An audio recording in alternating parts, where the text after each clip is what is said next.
Hello, my name is Fiona Mwashita. I come from Zimbabwe. I got involved with Progressio initially when I was working for a local organization in Zimbabwe as the director, and we were partnering with Progressio.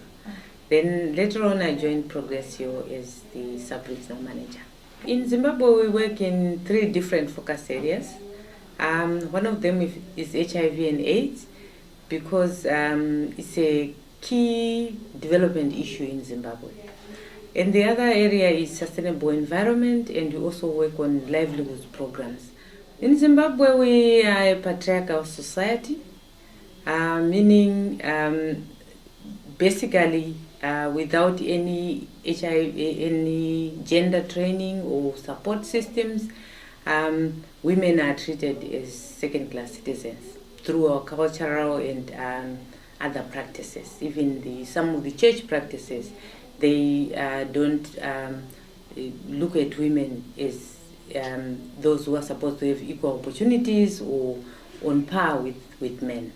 So that's the starting point. So because of that, you find in terms of those people who are disadvantaged, it's more women.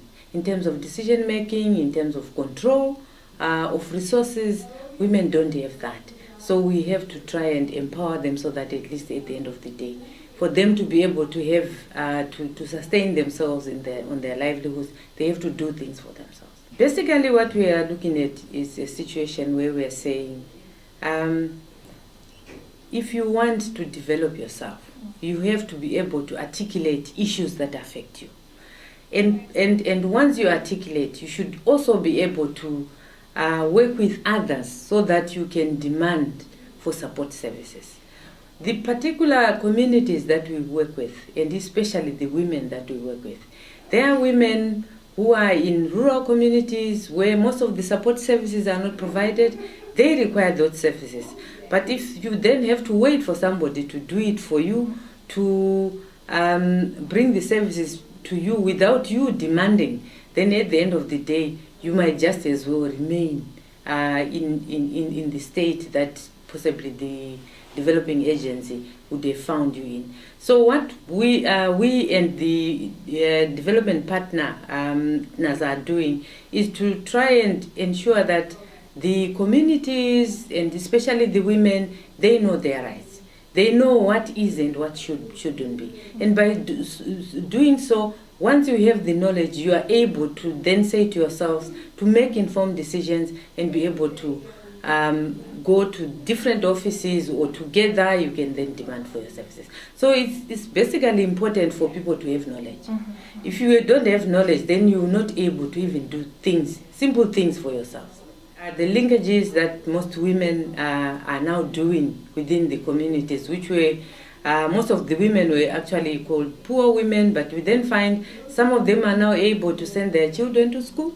They're now able to raise money to attend, to pay for hospital fees, and to be able to attend to the different meetings and committee sessions that they never used to be doing. So in so doing, you say to yourself, yes, here was a woman who could not even think outside the situation that she had, because she didn't have money, she didn't have anything, but now they're able now to do things for themselves. We need to cascade what has been happening so that at least we touch on each and every woman who needs that kind of support, for them to be able to do themselves. You know, this is why Progressio has its motto as people-powered development. Because the moment you empower somebody, they will be able to do it for themselves.